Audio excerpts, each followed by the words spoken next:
Hey there, I'm Emma Thompson. It's graduation day, and I'm standing here in my cap and gown, feeling pretty darn proud of myself. 4 years of hard work, juggling part-time jobs, and acing my classes have all led to this moment.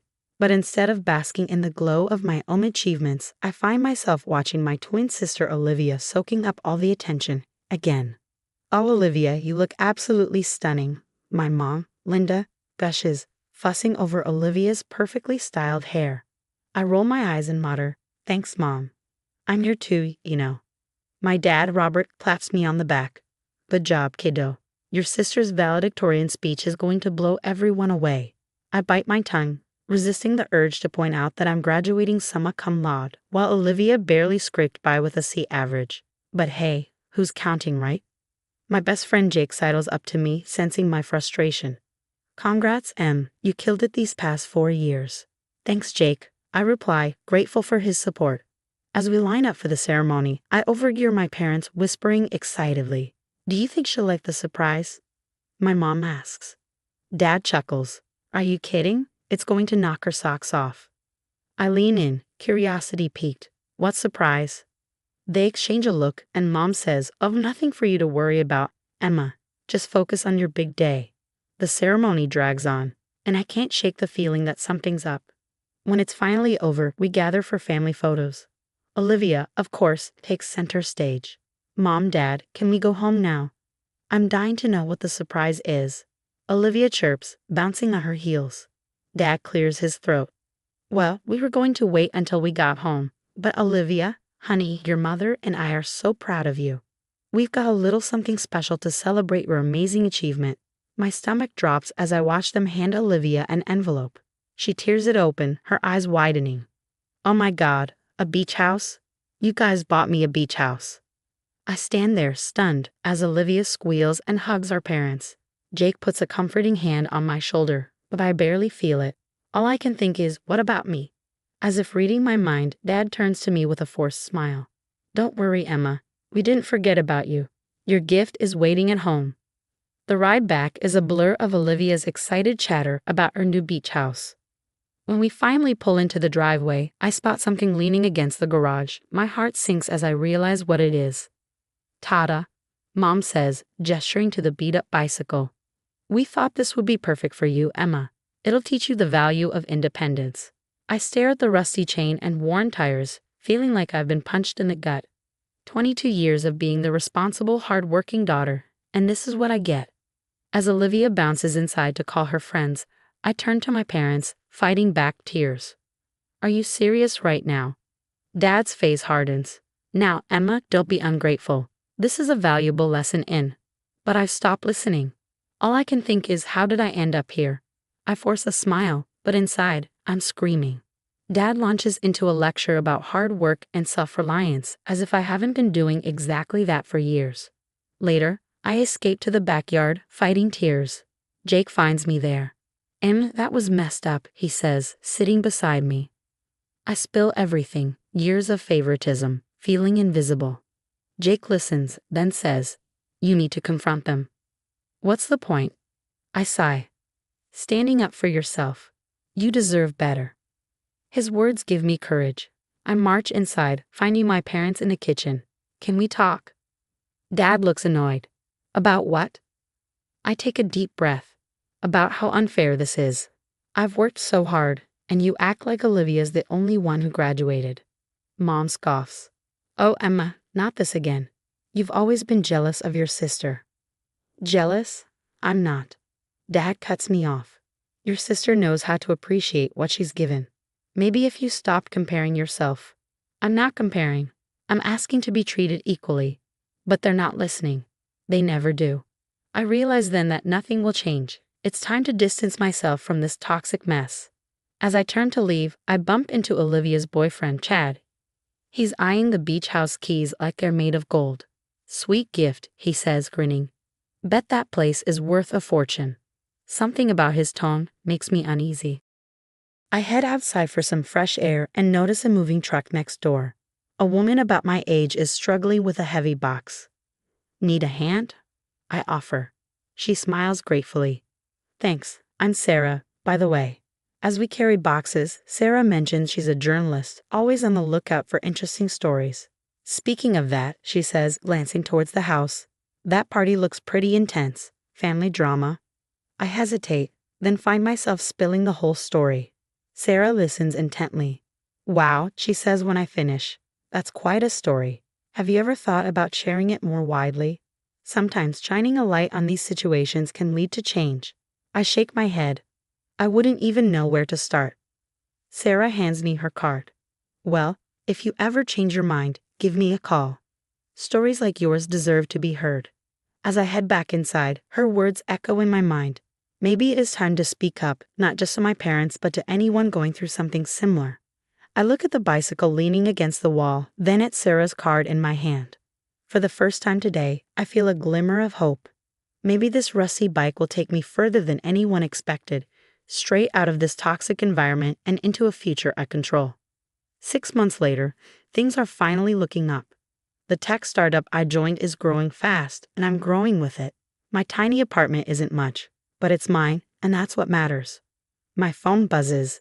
It's Jake. Hey, Em, you seen Olivia's latest post? I groan. Do I want to? Probably not, but you should. It's something else. I pull up Olivia's Instagram. There she is, lounging by the beach house pool, champagne in hand. The caption reads, "Just another Tuesday in paradise. #blessed. Unbelievable, I mutter. Jake's voice softens. You okay? Yeah, just tired of it all, you know. We chat a bit more before hanging up. As I'm scrolling through work emails, there's a knock at my door. It's Sarah, my neighbor turned friend. Emma, got a minute? I let her in, noticing the excited gleam in her eye. Remember how I said I might look into your family's business? Well, I found something. My stomach drops. What do you mean? Sarah pulls out her laptop. I've been digging into your parents' company financials. There are discrepancies. She shows me spreadsheets, bank statements. It's a lot of numbers, but one thing is clear. Money is going places it shouldn't. Are you saying they're embezzling? Sarah nods grimly. Looks like it. And guess where a lot of that money's going? I don't need to guess. Olivia's lavish lifestyle, the beach house. It all makes sickening sense now.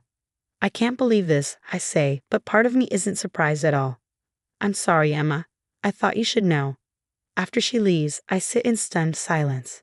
Then my phone pings, a text from Jake. You free to talk? It's about Chad. I call him immediately. What's up?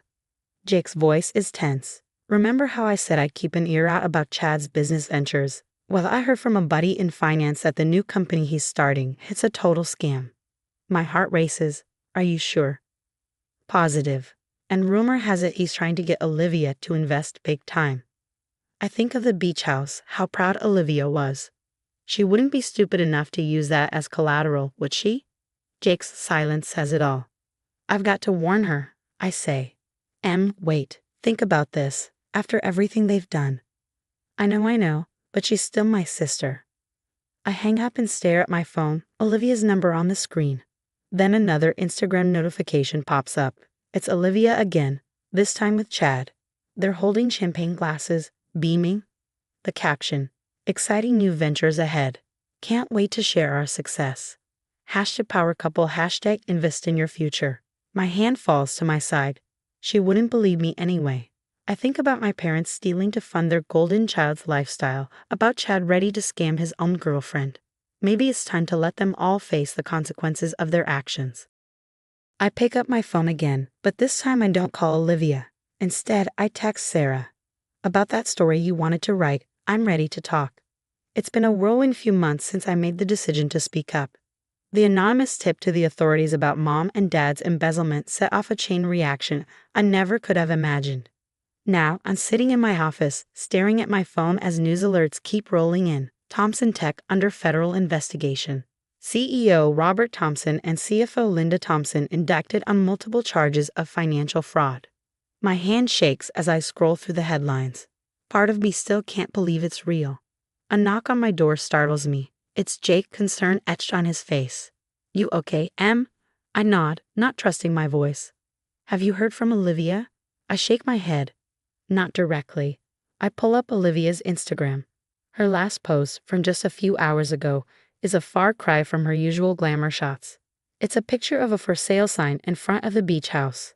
The caption reads, "Sometimes life doesn't go as planned. Staying strong. Hashtag new beginnings." Jake whistles low. Chad's scam must have imploded.